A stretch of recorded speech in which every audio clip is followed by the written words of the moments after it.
Hello friends, ಎಲ್ರಿಗೂ ನಮಸ್ಕಾರ.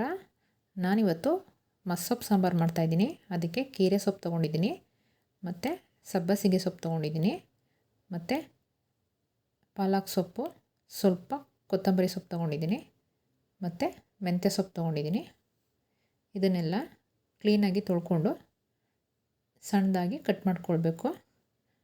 ಈ ಸಾಂಬಾರು ಮಾಡೋಕ್ಕೆ ಏನೇನು ಬೇಕು ಅಂತ ನೋಡೋಣ. ನಾನಿಲ್ಲಿ 2 ಟೊಮೊಟೊ ತೊಗೊಂಡಿದ್ದೀನಿ, ಹಸಿಮೆಣಸಿನ್ಕಾಯಿ ಮತ್ತು ಈರುಳ್ಳಿ, ಸಿಪ್ಪೆ ತೆಗೆದಿಟ್ಕೊಂಡಿರೋಂಥ ಬೆಳ್ಳುಳ್ಳಿ, ಮತ್ತು ಸ್ವಲ್ಪ ಜೀರಿಗೆ, ಮೆಣಸು ಇಷ್ಟನ್ನು ತೊಗೊಂಡಿದ್ದೀನಿ, ಮತ್ತು ಸ್ವಲ್ಪ ಬೇಳೆ ತೊಗೊಂಡಿದ್ದೀನಿ. ಮತ್ತು ನಾನಿಲ್ಲಿ ಬೇಳೆನ ತೊಳೆದ್ಬಿಟ್ಟು ಕುಕ್ಕರ್ಗೆ ಹಾಕ್ಕೊಳ್ತೀನಿ. ಮತ್ತು ಕಟ್ ಮಾಡಿಟ್ಕೊಂಡಿರೋಂಥ ಸೊಪ್ಪನ್ನು ಹಾಕ್ಕೊಳ್ಳೋಣ. ಕುಕ್ಕರಲ್ಲಿ ಫಸ್ಟೇ ಬೇಳೆ ಹಾಕ್ಕೊಳ್ಬೇಕು, ಮತ್ತು ಸೊಪ್ಪನ್ನು ಹಾಕ್ಕೊಳ್ಬೇಕು. ಅದ್ರ ಮೇಲೆ ಹಸಿಮೆಣಸಿನ್ಕಾಯಿ ಮತ್ತು ಟೊಮೊಟೊ, ಈರುಳ್ಳಿ, ಬೆಳ್ಳುಳ್ಳಿ ಎಲ್ಲ ನಾವೀಗ ಮೇಲ್ಗಡೆ ಇಟ್ಕೊಳ್ಬೇಕು.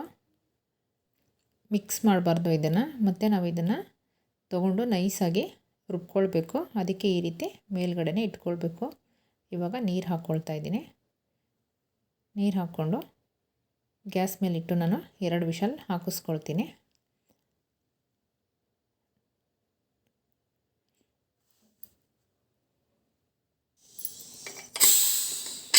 ನೋಡಿ, ಇವಾಗ 2 ವಿಷಲ್ ಆಗಿದೆ, ತೆಗಿತಾ ಇದ್ದೀನಿ.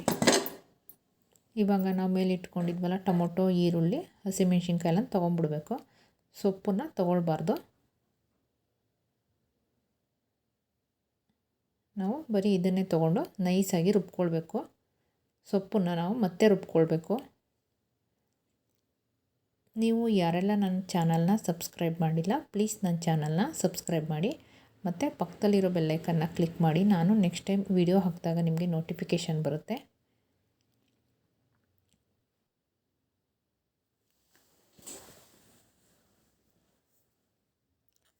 ಇದನ್ನೆಲ್ಲ ಇವಾಗ ನಾವು ನೈಸಾಗಿ ರುಬ್ಕೊಂಡ್ಬಿಡ್ಬೇಕು. ಇವಾಗ ಸೊಪ್ಪನ್ನು ರುಬ್ಕೊಳ್ಬೇಕು. ಸೊಪ್ಪನ್ನು ನೈಸಾಗಿ ರುಬ್ಬಾರ್ದು, ತರಿಯಾಗಿ ರುಬ್ಕೊಳ್ಬೇಕು. ನೀವು ಬೇಕಂದರೆ ಕಾಳನ್ನು ಕೂಡ ಗ್ರೈಂಡ್ ಮಾಡ್ಕೋಬೋದು. ನಾನಿಲ್ಲಿ ಸೊಪ್ಪನ್ನು ಮಾತ್ರ ಗ್ರೈಂಡ್ ಮಾಡ್ಕೊಂಡಿದ್ದೀನಿ. ಇವಾಗ ಅದನ್ನು ಕುಕ್ಕರಲ್ಲಿ ಹಾಕ್ಕೊಳ್ತಾ ಇದ್ದೀನಿ. ಮತ್ತು ನಾವು ನೈಸಾಗಿ ರುಬ್ಕೊಂಡಿದ್ವಲ್ಲ ಆ ಖಾರನೂ ಇದರೊಳಗಡೆ ಹಾಕ್ತಾಯಿದ್ದೀನಿ. ನಿಮಗೆ ಎಷ್ಟು ಗಟ್ಟಿ ಬೇಕು ಸಾಂಬಾರು ಅಷ್ಟಕ್ಕೆ ನೀರು ಹಾಕ್ಕೊಂಡು ನೀವು ಬೇಯಿಸ್ಕೊಳ್ಬೇಕು. ಈ ಸಾಂಬಾರು ಸ್ವಲ್ಪ ಗಟ್ಟಿನೇ ಇರಬೇಕು. ಇವಾಗ ನಾವು ಇದನ್ನು ಕುದಿಯೋಕ್ಕೆ ಇಡೋಣ.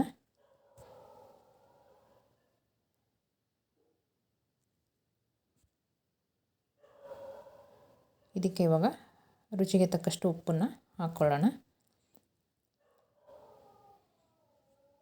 ಇದಕ್ಕೆ ಇವಾಗ ಒಗ್ಗರಣೆ ಮಾಡೋಣ. ನಾನಿಲ್ಲಿ ಸಾಸಿವೆ ಹಾಕ್ಕೊಳ್ತಾ ಇದ್ದೀನಿ, ಮತ್ತು ಸ್ವಲ್ಪ ಜೀರಿಗೆ, ಮತ್ತು ಸ್ವಲ್ಪ ಹಿಂಗೆ ಹಾಕ್ಕೊಳ್ತಾ ಇದ್ದೀನಿ, ಮತ್ತು ಇಲ್ಲಿ ಬೆಳ್ಳುಳ್ಳಿ ಹಾಕ್ಕೊಳ್ತಾ ಇದ್ದೀನಿ, ಮತ್ತು ಒಣಮೆಣಸಿನ್ಕಾಯಿ, ಸ್ವಲ್ಪ ಕರಿಬೇವಿನ ಸೊಪ್ಪು ಹಾಕ್ಕೊಳ್ತಾ ಇದ್ದೀನಿ. ಇವಾಗ ಸಾಂಬಾರು ಒಳಗಡೆಗೆ ಒಗ್ಗರಣೆನ ಹಾಕೋಣ. ಈ ಸಾಂಬಾರು ಮುದ್ದೆಗೆ ಮತ್ತು ಚಪಾತಿಗೆ ಚೆನ್ನಾಗಿರುತ್ತೆ. ನೋಡಿ, ಇವಾಗ ಸಾಂಬಾರು ರೆಡಿ ಆಯಿತು. ನಿಮಗೆ ಈ ವಿಡಿಯೋ ಇಷ್ಟ ಆಗಿದರೆ ಲೈಕ್ ಮಾಡಿ, ಕಮೆಂಟ್ ಮಾಡಿ, ನನ್ನ ಚಾನಲ್ನ ಸಬ್ಸ್ಕ್ರೈಬ್ ಮಾಡಿ.